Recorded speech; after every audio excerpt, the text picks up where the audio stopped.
I'm now joined by a popular commentator. Charu Sharma is joining us. I want you to now take over and take this conversation forward and ask Charu all possible Pandora's box details that you're saying have now emerged.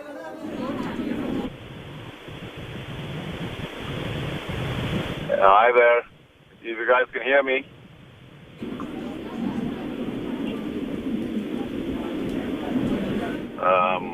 Boria, if you can hear me, Charu is also joining us, and if you would like to ask a question to him. Charu, see, the point is, if you can hear me, Charu, I mean, Virat says he wants to captain 50 overs. Now, let me give you a scenario. Rohit Sharma wins us the World T20 in Australia next year, and Virat says he wants to captain the 50 overs the following year.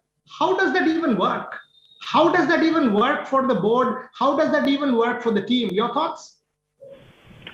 Yeah, well, this whole captaincy issue is, to an extent, it's overemphasized because, Boria, how it is. Yes, a captain in test matches in the longer format of the game has a lot of work to do. But the shorter the format, the less the captain has to do, and more importantly, the less the captain can control the situation. Because in T20 particularly, it's very intensive, no doubt, and the captain ultimately takes the responsibility and or the blame or the accolades. But there's precious little one can do because the action's so quick.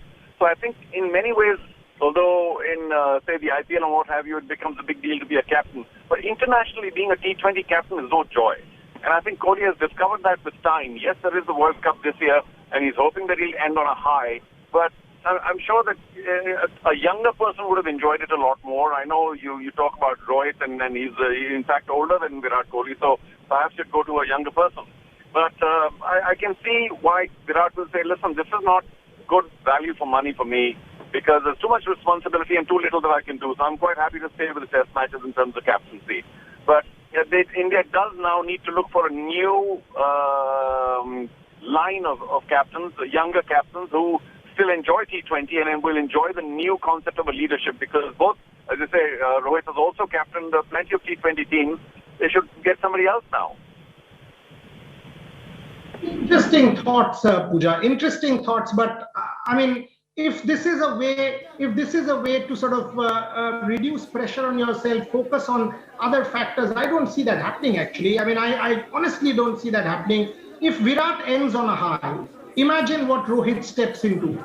Your predecessor has won a World Cup and has given it to you. If he doesn't end on a high, and if India loses this World Cup, and Rohit wins the next one in Australia, and then Rohit is told, oh, you know what, you are not the captain of the 50-over white ball World Cup on Indian soil. Either way, we are opening up Pandora's box, and this is a dangerous one. I obviously want to see how BCCI tackles this or will tackle this. As I said on record, Saurav said he was informed along with Jai just about 1 hour, half an hour, 45 minutes back. Virat's put it on Twitter. Several things. Charu, 55 innings without 100. Was that playing on his mind?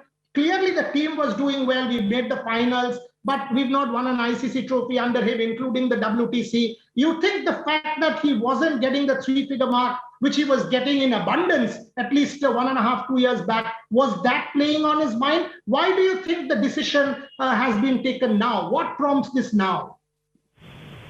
Well, you have a point there. There's so much made about the fact that he has not been among the runs. But I can tell you what, the captain, because he enjoys the victory of the entire team and he's been given the responsibility, I think India's been doing well enough for Virat to actually enjoy his captaincy over his personal performance. But it's a strange one where I do want to once again believe that it's not so much that he's shirking away responsibility or he's getting affected by the fact that he hasn't been among the runs. It's just one of those things which he wants to pass on to somebody else because there's precious little a captain can do in T20 cricket. And I don't think it's because of the pressure of his not scoring runs, because there was, he could have just waited for the T20 Cup to end. Had India won and, he needn't have retired on a high, he would have just continued.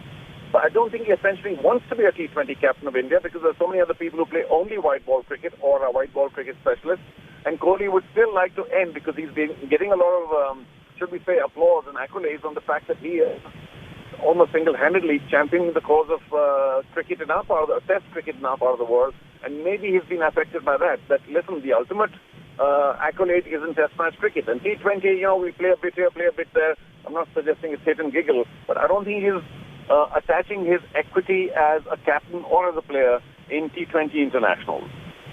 Yeah, that's a dangerous call. That's a dangerous point being made by Charu Sharma, Pooja. If that is the case, then what is he giving Rohit? Is he giving Rohit something that is not important in according to him? Is he giving Rohit then why? I mean.